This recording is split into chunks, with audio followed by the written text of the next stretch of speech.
Hello दोस्तों, good morning. जैसा कि हमने हिस्ट्री पिछले लेक्चर में सिंधु घाटी सभ्यता के कुछ क्वेश्चंस को कराकर वैदिक काल स्टार्ट किया था। इसमें हमने दो चीजों को पढ़ाया था वैदिक काल में। मैंने ऋग वैदिक पढ़ाया था और उत्तर वैदिक। ठीक, अंतर क्या है? इसमें समय का डिफरेंस है। ऋग वैदिक काल एक तरीके से आप देखेंगे तो सिंधु घाटी सभ्यता के बाद अगर ये सभ्यता विकसित हुई तो एक तरीके से इसकी डेटिंग जब देखी जाती है तो 1500 बीसी से 1000 बीसी के बीच ये सभ्यता शुरुआत हुई। ये उतनी सुव्यवस्थित या विकसित सभ्यता नहीं थी सिंधु सभ्यता की तरह, लेकिन हाँ एक तरीके से भारतीय संस्कृति में इसका अहम योगदान है। जब भी आप देखेंगे, कभी हमारे देखेंगे कि इसमें हमारी जो सबसे प्रीवियस लैंग्वेज या एक तरीके से सबसे प्राचीन लैंग्वेज संस्कृत एक तरीके से आर्यों के द्वारा दिया गया, जो कि ऋग वैदिक पीरियड में हमें आर्य इन्वेजन पढ़ेंगे, आर्यों का इन्वेजन पढ़ेंगे। सप्त सिंधु प्रदेश में मैंने बताया था। सप्त सिंधु प्रदेश कौन? वह क्षेत्र जो आज वर्तमान में पंजाब और हिमाचल प्रदेश के क्षेत्र को बोलते हैं, जिसमें सिंधु, झेलम, रावी, सतलज नदियां आदि आती हैं। उन क्षेत्रों को सप्त सिंधु प्रदेश बोलते हैं। और मैंने उत्तर वैदिक काल के बारे में थोड़ा सा बताया था कि उत्तर वैदिक काल का पीरियड आपका स्टार्ट होता है 1000 से 6000 बीसी। यह एक परिवर्तन काल है। क्यों? क्योंकि आप देखेंगे इसी में आयरन रिवोल्यूशन हुआ या आयरन की खोज हुई। आप दोनों में डिफरेंस देखेंगे। ऋग्वेद का समाज अलग था, उत्तर वैदिक काल का समाज अलग है। क्यों? ऋग वैदिक काल का समाज आप कबीलाई समाज पाएंगे। कबीलाई समाज इन द सेंस छोटे छोटे ग्रुपों में लोग बटे थे, और इसकी इकाई आप आगे पढ़ेंगे कुल, ग्राम, विश्व, जनराष्ट्र में सामाजिक व्यवस्था में बताऊंगा। उत्तर वैदिक काल में अंतर ये क्या है कि अगर आयरन की खोज हुई तो खेती का विस्तार हुआ। खेती एक तरीके से आप देखेंगे व्यापक तरीके से हुई। खेती जब मतलब व्यापक तरीके से अगर खेती हो रही है, एग्रीकल्चर हो रही है, तो उससे एक तरीके से आप देखेंगे रेवेन्यू भी जनरेट होती है। उसमें हर सेक्टर में ग्रोथ होता है, धीरे धीरे आप देखेंगे हर चीज में ग्रोथ होगा। एग्रीकल्चर तो है ही, इकोनॉमी है आपका देखेंगे, फिर एक तरीके से प्रशासन बदलेगा ही, संस्कृति बदलेगी, हर चीज होगा। इन दोनों में अंतर है। बस अंतर क्या है कि मतलब इसमें एक तरीके से देखेंगे ये मतलब प्रारंभिक चरण है। एक तरीके से आप देखेंगे हर चीजें बताई थी। तो कुछ चीजों को मैं ऋग वैदिक पीरियड में मैंने बताया था। मैंने बताया था कि वेद 4 प्रकार के होते हैं, ऋग्वेद, सामवेद और अथर्ववेद और यजुर्वेद। जो मैंने जो बताया था सबसे बाद का अथर्ववेद है। मैंने उन सब के बारे में बताया था कि ऋग्वेद में क्या चीजें हैं, सामवेद में क्या चीजें हैं, और ऋग मतलब यजुर्वेद में क्या है और अथर्ववेद में क्या है। तो उसके बाद मैंने कुछ चीजों को और नोट डाउन कराया था। तो उसके बाद मैं बोला था कि मैंने लेक्चर में इस चीज को पढ़ाऊंगा, क्योंकि थोड़ा सा लेक्चर लंबा हो गया था। तो आइए कुछ पॉइंट्स को मैं लिखाता हूँ, उसके बाद मैं बताता हूँ उसके बाद। तो जैसा दोस्तों आप देख रहे हैं कि जैसे कि इसमें देखेंगे वेदों का शाब्दिक अर्थ होता है ज्ञान। मतलब कि एक तरीके से हमारे वेद में एक तरीके से ज्ञान का भंडार है। आप देखेंगे सारी चीजें हमारे वेदों में मिला है। कई चीजें आप वर्तमान में आप एस्ट्रोनॉमी, एस्ट्रोलॉजी, एक तरीके से भूगोल शास्त्र जब भी आप पढ़ते हैं तो कुछ चीजें हमारे पुराण या शास्त्रों में पहले से लिखी गई है। वेस्टर्न थ्योरी कहती है कि ये चीजें बात की है, मतलब वो लोग बोलते हैं कि ये थ्योरी हम लोगों ने दी, लेकिन कई सारी थ्योरी जो एस्ट्रोनॉमी से रिलेटेड वो हमारे ग्रंथ या शास्त्रों में पहले से ही लिखी जा चुकी है। एग्जाम्पल के तौर पर आप ले सकते हैं, एक तरीके से आर्यभट्ट को ले सकते हैं और वराहमिहिर को ले सकते हैं। कई ऐसे विद्वान हमारे इतिहास में हो चुके हैं।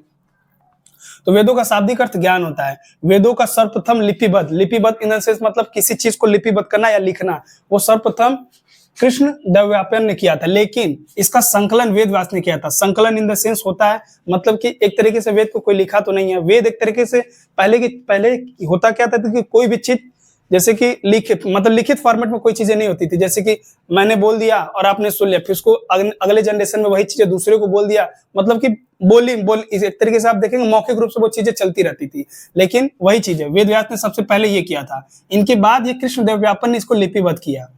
तो वैदिक साहित्य के कुछ सोर्स हैं जिनके आधार पर हम इन चीजों को जानते हैं। उनमें वेद है, उपनिषद है। वेद को एक तरीके से कर्मकांड धारा बोलते हैं। कर्मकांड का मतलब होता है जैसे आप रिचुअल्स के बारे में पढ़ते हैं, और उपनिषद मतलब ज्ञान की धारा। गुरु के समीप बैठकर जो हमें ज्ञान प्राप्त होता है उपनिषद बोलते हैं, ज्ञान की धारा। अरण्यक का मतलब होता है जंगल, एक तरीके से इसके बारे में बताऊंगा। वेदांग, शिक्षा, कल्प, निरुक्ति, ये सब चीजें आएंगी। और पुराण है, मत्स्य पुराण है, बहुत सारे पुराण इसमें कम से कम। और ब्राह्मण ग्रंथ की एक तरीके से निर्माण ही इस आधार पे किया गया है कि वेद एक तरीके से बहुत टफ लैंग्वेज में लिखे जाते थे, जो कि नॉर्मल जनमानस को अगर कोई चीज समझानी हो तो वो एक तरीके से उसमें लोगों को समझ नहीं पाते थे। लेकिन इसीलिए इस ब्राह्मण ग्रंथ का मतलब निर्माण किया गया कि वेदों को एक आसान भाषा में परिवर्तित कर ब्राह्मण जो भी थे ब्राह्मण ग्रंथ का नाम दिए, जिसको कि वेद को आसानी तरीके से और जनमानस में उसको पढ़ा जा सके। और महाकाव्य, महाकाव्य आप जानते हैं कि दो महाकाव्य हमारे हैं, एक है महाभारत और एक है रामायण। ये दोनों अपने अलग अलग पीरियड में, रामायण अलग पीरियड का है, महाभारत अलग पीरियड का है। ये चीजें नोट करिए। इसके बाद में तो आइए थोड़ा सा हम पढ़ते हैं वेद के बारे में। वेद को समझने के लिए उपवेद, मतलब कि लोगों ने उपवेद का भी संकलन की, मतलब कि इसको बताया। तो ऋग्वेद में देखिए, जो जैसे कि ऋग्वेद में क्या क्या चीजें आती थी, उसके अंतर्गत जो चीजें आती थी आयुर्वेद। आयुर्वेद में देखिए जड़ बूटी, एक तरीके से आप देखेंगे वर्तमान में जड़ बूटी में कौन से आएगी, एक तरीके से आप होम्योपैथी औषधियों के बारे में चीजें इसमें हैं। और सामवेद के बारे में मैंने बताया था, सामवेद में संगीत, लेकिन उससे हटकर ये गंधर्व वेद, ठीक। यजुर्वेद में आपको धनुर्विद्या, युद्ध कला और स्थापत्य कला के बारे में है। अथर्ववेद में मूर्ति कला है, जिसमें कि आप देखेंगे, इसके पहले भी मैंने बताया था अथर्ववेद में क्या था, जादू टोना, ये सब चीजों से संबंधित ये चीजें थी। उसके बाद आते हैं हम ब्राह्मण ग्रंथ पे। असल में ब्राह्मण ग्रंथ की रचना ही इस आधार पे की गई थी कि जो वेद हमारे पुराने वेद थे, यजुर्वेद, ऋग्वेद, सामवेद, इनकी लैंग्वेजेस बहुत टफ थी। इनको समझने के लिए ब्राह्मणों ने इन वेदों की रचना की थी। इसमें आप देखेंगे यज्ञों की व्याख्या, मतलब यज्ञ संकलन, एक तरीके से यज्ञ कैसे किए जाते थे उसकी व्याख्या की गई है।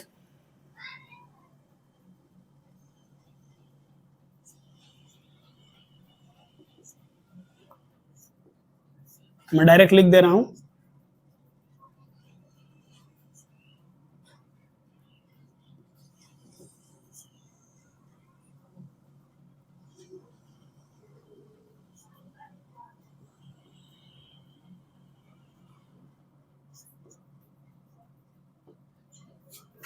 इसे तो आइए दोस्तों, हम बता रहे थे कि मतलब वेद के बाद मतलब वैदिक साहित्य में आप देखेंगे, वैदिक साहित्य को समझने के लिए उसमें मतलब कई साहित्य हैं, मतलब वैदिक काल को समझने के लिए, सॉरी, वैदिक काल को समझने के लिए कई साहित्य हैं, जिसमें कि हम वेद में आप पढ़ेंगे ऋग्वेद, यजुर्वेद, सामवेद, अथर्ववेद के बारे में पढ़ेंगे।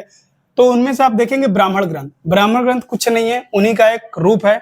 ऋग्वेद में कौन से, मतलब कि जो ब्राह्मणों ने कुछ ग्रंथों का निर्माण किया। अगर कोई वेद है जो कि कठिन भाषा में रहती थी, जो मतलब कि आम लोगों के, जनमानस लोगों, एक तरीके से नॉर्मल लोगों के बीच जो चीजें समझ नहीं आती थी, उसके लिए ब्राह्मण ग्रंथों की रचना हुई थी। जैसे ऋग्वेद का ब्राह्मण ग्रंथ कौन सा, ऐत्रेय और कौशिकी, मतलब है इन्हीं चीजों के बारे में लिखा गया है, बस इसको समझाने के लिए ब्राह्मण ग्रंथों की इसकी रचना की गई, उसको आसान भाषा में लिख दिया गया है। सामवेद तांडव, जैमिनी और पंचवीस। यजुर्वेद में क्या है, तैत्तिरीय और शतपथ। अथर्ववेद में गोपथ। बहुत इंपॉर्टेंट है, क्वेश्चन हमेशा पूछता है, चाहे यूपी पीसीएस और मैथ्स द कॉलम में करके पूछेगा हमेशा कि कौन से वेद, उपवेद पूछ देगा, ऐसे करके वेद का उपवेद पूछ देगा, ऋग्वेद में कौन सा, ऋग्वेद का ब्राह्मण ग्रंथ बताइए, ऐसे क्वेश्चन को पूछ देगा। तो आइए हम थोड़े से इसके बाद अरण्यक को बताते हैं।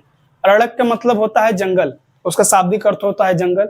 इसमें आप बेसिकली आप देखें तो नॉर्मल है, एक तरीके से आप देखेंगे इसमें रहस्यवादी विषयों पर चर्चा की जाती है। इन द सेंस आप देखेंगे मृत्यु, दर्शन शास्त्र, जितनी फिलोसफिकली चीजें दर्शन शास्त्र के बारे में बताया जाएगा अरण्यक। यही चीजें मैं इसको लिखा देता हूं। उसके बाद में उपनिषद भी बता दे रहा हूं। उपनिषद क्या होता है? उपनिषद एक तरीके से ज्ञान की धारा। मैंने बताया शुरू में कि उपनिषद का मतलब होता है ज्ञान की धारा। वेद क्या है? कर्मकांडी धारा। कर्मकांडी धारा इसलिए मैं बोल रहा हूँ क्योंकि यज्ञ क्या हो गया, यज्ञ एक तरीके से कर्मकांड ही तो है। जैसे यज्ञ, हम लोग यज्ञ में हवन करते हैं, जो भी चीजें रिचुअल्स है, ये कर्मकांड है। इसको ज्ञान तो बोलेंगे, लेकिन एक तरीके से आप देखेंगे वेद से ही उपनिषद निकला है। उपनिषद एक तरीके से ज्ञान की धारा है। आप जितनी भी ज्ञान की चीजें, आप जैसे उपनिषद का शाब्दिक अर्थ होता है गुरु के समीप बैठकर ज्ञान प्राप्त करना, उसका शाब्दिक अर्थ होता है। तो उसके बारे में मैं लिखा देता हूं तब तक। तो आइए बच्चों देखते हैं हम अरण्यक। अरण्यक का शाब्दिक अर्थ होता है जंगल। मतलब कुछ ऐसे स्क्रिप्चर या कुछ वेद ऐसे लिखे गए, मतलब जो रहस्यवादी एक तरीके से विषयों से संबंधित थे, यानी कि जन्म कैसे होता है, मृत्यु कैसे होती है, एवं दर्शन शास्त्र के बारे में, इस चीजों के बारे में बताया गया है। इसमें रहस्यवादी विषयों पर चर्चा किया गया है। उपनिषद मैंने शुरू में बताया जब चीजों को बता रहा था, उपनिषद का मतलब ही होता है ज्ञान की धारा। वेद से डिफरेंस है, वेद एक तरीके से कर्मकांडीय धारा है, मतलब रिचुअल्स के बारे में बताता है, लेकिन उपनिषद ज्ञान के बारे में बताता है। और इनकी संख्या क्या है? 108। और वेद कितने हैं? 4। कौन कौन से? ऋग्वेद, सामवेद, यजुर्वेद और अथर्ववेद। सबसे बाद में कौन सा आया? अथर्ववेद। ठीक, ये चीजें नोट करिएगा। पीछे भी मैंने चीजों को बताया, तो लेक्चर को कनेक्ट करते हुए देखिएगा। इसे वेदांत कहते हैं। और उपनिषद का शाब्दिक अर्थ होता है गुरु के समीप बैठकर ज्ञान प्राप्त करना। इसका शाब्दिक सीधे सीधे अगर कोई पूछे उपनिषद का मतलब क्या होता है, गुरु के समीप बैठकर ज्ञान प्राप्त करना, उपनिषद उसे कहते हैं। क्योंकि गुरु एक तरीके से ज्ञान की धारा है, गुरु के पास ज्ञान होता है। कुछ भी अगर हमें सीखना है तो हमें गुरु के समीप बैठना पड़ेगा। इसमें क्या है, दार्शनिक एवं आध्यात्मिक ज्ञान पर आधारित है। उपनिषद में आप लोग लिख लीजिए, उपनिषद का शाब्दिक अर्थ होता है गुरु के समीप बैठकर ज्ञान प्राप्त करना। आइए कुछ इसके उपनिषद के मैं प्रमुख जैसे एक तरह उपनिषद ग्रंथ लिखा देता हूं।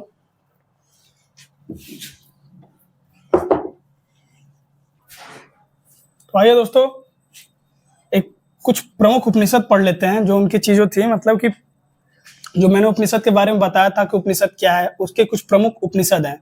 जैसे ऋग्वेद का उपनिषद है ऐतरेय और कौशिकी उपनिषद, इसके आगे उपनिषद आप लोग लिख लीजिएगा। सामवेद का उपनिषद है छंदोग्य उपनिषद, छंदोग्य उपनिषद। इसको समझने के लिए उपनिषदों की रचना की गई। यजुर्वेद में है तैत्तिरीय और बृहदारण्यक, और अथर्ववेद में है प्रश्नोपनिषद और मुंडको। रिपीट कर रहे हैं, ऋग्वेद में है ऐतरेय और कौशिकी उपनिषद, और सामवेद में है छंदोग्य उपनिषद, यजुर्वेद में है आपका तैत्तिरीय और बृहदारण्यक, और अथर्ववेद में है प्रश्नोपनिषद और मुंडको।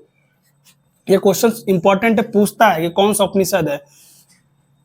इस लेक्चर से यही सब बहुत ज्यादा इंपॉर्टेंट है। टाइम पीरियड पूछेगा, बाकी यही सब पूछेगा, कौन सा वेद है, बाकी यही सब, बाकी कुछ उसका इंपॉर्टेंट नहीं है। क्वेश्चन बनता है तो इसी से बनता है। और 2 महाकाव्य हम सब जानते हैं अपने महाकाव्य में, इपिक जिसको बोलते हैं इंग्लिश में। कौन कौन से इपिक? महाभारत, जिसको किसने रचना की? वेद व्यास। रामायण वाल्मीकि, हमने जानती है, हमारे ग्रंथ है, हम खुद पढ़ते हैं इसके बारे में, हमारे ग्रंथ है। तो आइए कुछ इसके बारे में, वेदांग के बारे में मैं कुछ बता देता हूँ। वेदांग क्या है? वेदांग एक तरीके से आप देखेंगे तो वेदों का पूरक है, मतलब कि वेद के अर्थ को समझने के लिए, मतलब जितने भी हमारे 4 वेद हैं, वेदों के अर्थ को समझने के लिए आप देखेंगे तो 6 वेदांग की रचना की गई। कौन कौन से?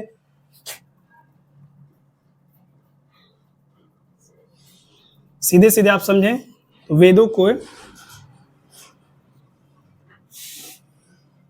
वेदों के अर्थ को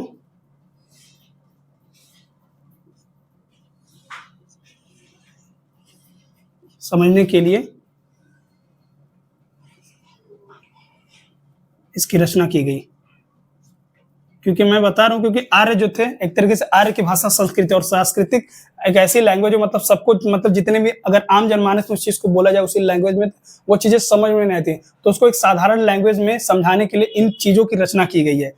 तो मैंने एक पॉइंट और है, ये वेदों का पूरा ग्रंथ है ये।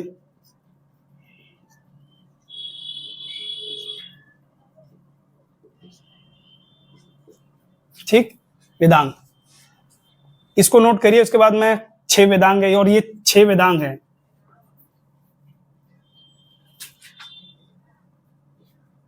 कौन कौन से? शिक्षा है, कल्प है, निरुक्ति है, व्याकरण है। इसको लिखिए, इन चीजों को लिखिए। उसके बाद में उसके 6 वेदांगों के बारे में। 6 वेदांग थे। कौन कौन से 6 वेदांग थे? शिक्षा, कल्प, व्याकरण, निरुक्त, छंद और ज्योतिष। वेदांग, जैसा कि मैंने बताया कि वेदांग क्या है, वेदांग एक तरीके से वेदों का पूरा ग्रंथ है। उसके अर्थ को समझाने के लिए आसान भाषा में इस वेदांग की रचना की गई ऋषि मुनियों द्वारा, या पहले के समय में जो भी ऋषि रहे होंगे। तो शिक्षा में क्या है? शिक्षा का मतलब उच्चारण। शिक्षा मतलब एक तरीके से कोई चीज अगर हम पढ़ रहे हैं, तो किसी चीज की अगर व्याख्या रूप से अगर देखें, व्याख्यात्मक रूप से अगर हम कोई चीज जानना चाहते हैं, तो हमें उस चीज का ज्ञान होना चाहिए। या हम कोई स्क्रिप्चर पढ़ते हैं तो उसके शब्द को समझने के लिए हमें शिक्षा, मतलब एजुकेशन की जरूरत पड़ती है किसी भी चीज के लिए। कल्प क्या है? त्याग वाले कर्मकांड। मैंने बताया कि कर्मकांड में तो बताया कि वेद की एक तरीके से, वेद के अंदर कर्मकांडीय धारा चलती है और उपनिषद में ज्ञान की धारा चलती है। व्याकरण क्या है? ग्रामर मैंने इंग्लिश में लिख दिया, व्याकरण सब समझते हैं आप लोग। निरुक्त का मतलब होता है शब्दों की व्याख्या, मतलब कोई शब्द, अगर कोई, मान लीजिए अगर कोई बुक है, उसमें कोई चीज लिखी गई है, अगर कोई चीज एक लंबा पैराग्राफ है, उसमें कुछ शब्द ऐसे हैं जो आपको समझ में नहीं आ रहा है, तो निरुक्ति एक ऐसी चीज है, मतलब कि शब्दों की व्याख्या, मतलब वो चीज उसको समझाती है कि क्या चीज है। छंद क्या है? शब्दों का संग्रह, समूह नहीं, शब्दों का संग्रह, एक कलेक्शन ऑफ वर्ड जिसको बोलते हैं। इंग्लिश वालों देख लेना, कलेक्शन ऑफ वर्ड्स। ज्योतिष क्या होता है? ज्योतिष शास्त्र। जैसा मैंने शुरू में बताया कि हमारे वेदों में कई ज्योतिष शास्त्र हुए, जो मतलब कि पहले से लोगों को ज्ञान था। आर्यभट्ट हो गए, वराहमिहिर हो गए, जितने भी लोग महान महान विद्वान हमारे इतिहास में हुए हैं, मतलब खगोल शास्त्र के जितने भी जानकार थे, मतलब कई चीजें, जैसे आप आर्यभट्ट को देखेंगे, उन्होंने जीरो का आविष्कार किया, मतलब एक तरीके से सारी अगर एस्ट्रोनॉमी अगर देखी जाए वर्तमान समय की, तो जो अगर शून्य का आविष्कार अगर न हुआ रहता तो पूरी एस्ट्रोनॉमी फेल हो जाती। शून्य का आविष्कार एक तरीके से आप देखेंगे तो एक क्रांति के रूप में आया, क्योंकि अगर इसके बिना हम कोई भी किसी भी संख्या की गणना अगर हम करेंगे तो 1 से 9 तक जाएंगे, उसके बाद हमें कोई संख्या नहीं मिल सकती है। इसका ये मतलब था 0 मिला तो उसके बाद हम संख्याएं, मतलब एक तरीके से संख्याएं कंप्लीट हुई, ये चीजें थी। उसके बाद मैं रिवीजन कर रहा हूं कुछ क्या था, तो मैंने वेद के बारे में बताया, जैसे कि वैदिक काल को 2 भागों में बांटा गया। एक था आपका ऋग वैदिक काल, एक था उत्तर वैदिक काल। ऋग वैदिक काल का टाइम पीरियड आप देखेंगे तो 1500 से 1000 बीसी के बीच का समय है। एक तरीके से ये प्रारंभिक चरण है। प्रारंभिक चरण क्यों बोल रहा हूँ, क्योंकि सिंधु सभ्यता जब पतन की तरफ थी, सिंधु सभ्यता का पतन का डिक्लाइन फेज आप देखेंगे तो 1750 बीसी के करीब था, ठीक है। उसके बाद आप देखेंगे 1500 के बीसी बिफोर क्राइसिस जिसको बोलते हैं, 1500 से 20 में आप देखेंगे आर्य भारत में इन्वेजन किया, मतलब आर्य भारत में आए। कैसे आए? घोड़ों पे आए थे, इसीलिए बोलते हैं कि आर्य को घोड़ों का जानकारी थी, लेकिन वही सिंधु सभ्यता में लोगों की घोड़े की जानकारी नहीं थी। लेकिन कुछ अपवाद स्वरूप लोथल बंदरगाह से हमें घोड़े का अवशेष मिला हुआ, ये क्वेश्चन पूछ देता है कभी कभी। तो पहले जो आर्य आए भारत में वो सप्त सिंधु प्रदेश में है। सप्त सिंधु प्रदेश कौन सा है? नॉर्थ वेस्ट इलाके को मैं बोल रहा हूँ, पंजाब, हरियाणा, राजस्थान वाले क्षेत्र को, जहां पे आप देखेंगे वर्तमान समय में सिंधु झेलम पंच नदी जिसको बोलते हैं, सिंधु झेलम व्यास, चिनाब, रावी, सतलुज जो नदियां उन क्षेत्रों में आकर निवास किए।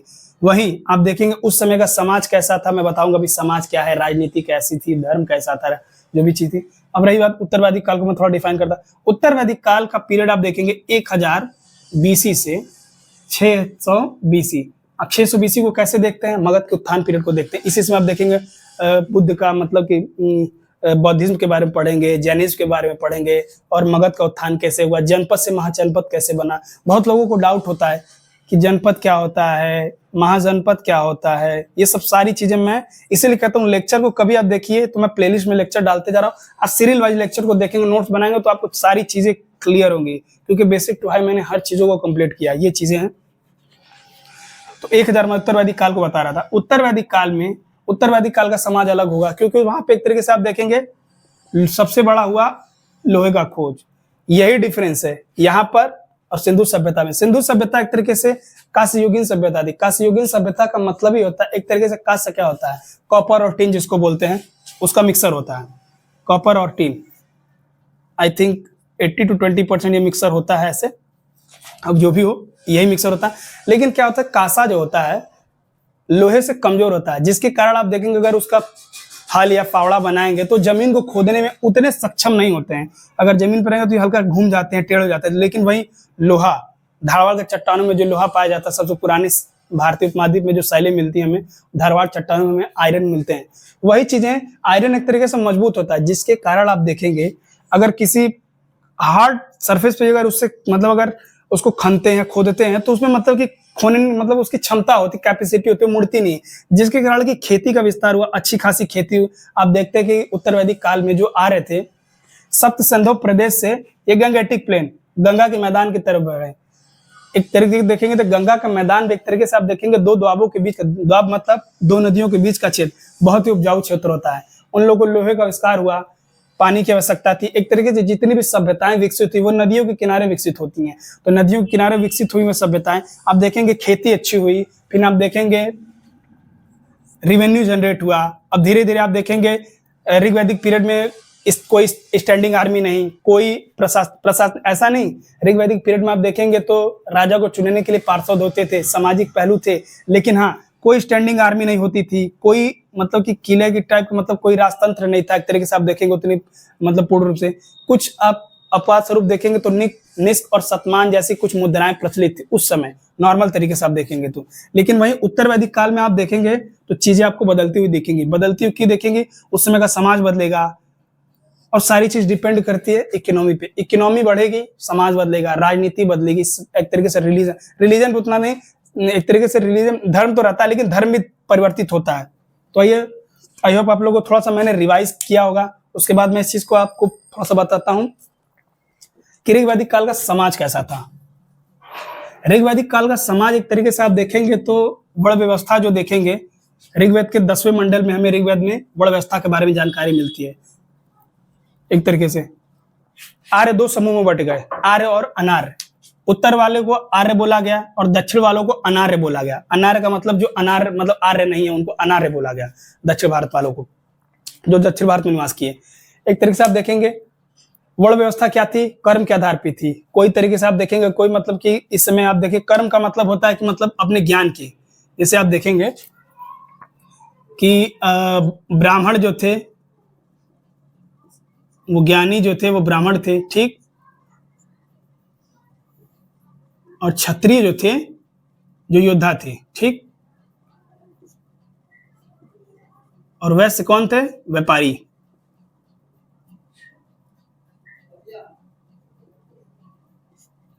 और शूद्र कौन थे, दास और कृषि, कृषक बोल सकते हैं इसको। देखिए अब क्वेश्चन एक बनता है कि क्या ऋग्वैदिक पीरियड में दास का मतलब उल्लेख मिलता है, लेकिन निजी कार्यों के लिए, मतलब कि एक तरीके से सामूहिक रूप से उसको कार्य नहीं करा सकता, अपने निजी तौर पे दास को रखा जाता था काम कराने के लिए, ये चीजें हैं। इसके बाद मैं कुछ चीजों को नोट कराता हूं, उसके बाद मैं इस चीज को डिफाइन करूंगा। तो दोस्तों हमारे लोग सामाजिक व्यवस्था पढ़ते हैं, जैसा कि आप देख रहे हैं वर्ण व्यवस्था प्रचलित थी, लेकिन ये ज्ञान के आधार पर थी, ठीक, ज्ञान कर्म के आधार पर थी, जिसको बोलते हैं वर्ण व्यवस्था कर्म के आधार पर प्रचलित थी। जाति मतलब कि एक तरीके से आप देखें तो ऋग्वैदिक पीरियड में जाति प्रथा प्रचलित नहीं थी, जैसे कि वर्तमान समय का हम लोग का वर्ण व्यवस्था जो वर्ण विभाजन जो देखते हैं जाति प्रथा पर आधारित, लेकिन यह हमें ऋग्वैदिक पीरियड मतलब प्रारंभिक चरण में हमें यह देखने को नहीं मिलता है। वैदिक समाज को हम 4 भागों में बांटा गया है, जो मैंने कर्म के आधार पर बोला। ब्रह्मा मतलब ब्राह्मण, ब्रह्मा भी बोल सकते हैं, ब्रह्मा का मतलब ज्ञानी ही होता है, ब्राह्मण ज्ञानी। क्षत्रिय का मतलब जो योद्धा वर्ग के लोग होते थे, मतलब जो प्रशासन संभालते थे और जो युद्ध करते थे।